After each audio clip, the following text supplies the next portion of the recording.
Administration পরিচালনায় ব্যর্থতা এবং গণঅভ্যুত্থানের আকাঙ্ক্ষা বাস্তবায়নের ব্যর্থতা, এই সব কিছু মিলিয়ে বিএনপি ইতিমধ্যে অজনপ্রিয় একটি সরকারে পরিণত হয়েছে। আপনারা দেখেছেন যে কোনো একটা জেলায় এমপি অথবা মন্ত্রীর সংবর্ধনা অনুষ্ঠানের সামনে চেয়ারে কেউ নাই। আওয়ামী লীগ যেখানে পৌঁছাইতে আওয়ামী লীগের 17 বছর লেগেছিল, সেখানে বিএনপি 3 মাসে তারা সেখানে পৌঁছে গেছে। আমরা শেষ দেখেছিলাম যে শেখ হাসিনার কয়েকটা উদ্বোধন অনুষ্ঠানে তাদেরও দলীয় নেতাকর্মীরা আসে নাই।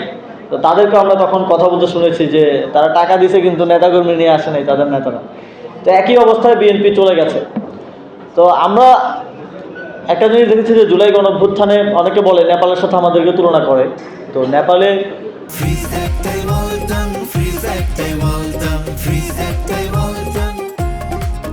যেই পার্টিটা এখন ক্ষমতায় আছে তারা পার্টি গঠন করেছিল 2022 সালে। তো যখন তাদের গণঅভ্যুত্থান হয় তখন তাদের এখানে উপজেলা পর্যায়ে বা আমাদের মতো বিভিন্ন ইউনিট পর্যায়ে তাদের কাঠামো ছিল। ফলে যখন গণঅভ্যুত্থানটা হয় তারা ওই কাঠামোটাকে ধরে নির্বাচনে ভালো ফলাফল করতে পেরেছে।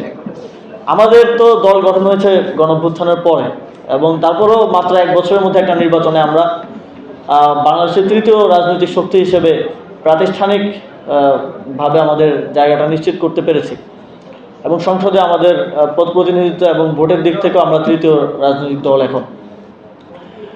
তো আমরা এখন আমাদের একটা স্ট্রাকচার আছে সামনে, এটা অবশ্যম্ভাবী। এটার জন্য আপনার আমার খুব বেশি কিছু করা লাগবে না। যে বিএনপি সরকার তারা যদি অ্যাটলিস্ট অ্যাডমিনিস্ট্রেশন, অ্যাটলিস্ট বাংলাদেশের ইকোনমিক সেক্টরটাকে ধরে রাখতে পারতো, তাহলে হয়তো আমি তাদের ব্যাপারে আশাবাদী হতে পারতাম যে তারা তাদের মেয়াদটা শেষ করতে পারবে। কিন্তু যেভাবে ফল করতেছে তাদের বেশি দিন সময় নাই, এবং সেটার জন্য আপনার আমাকে খুব বেশি কিছু করতে হবে না।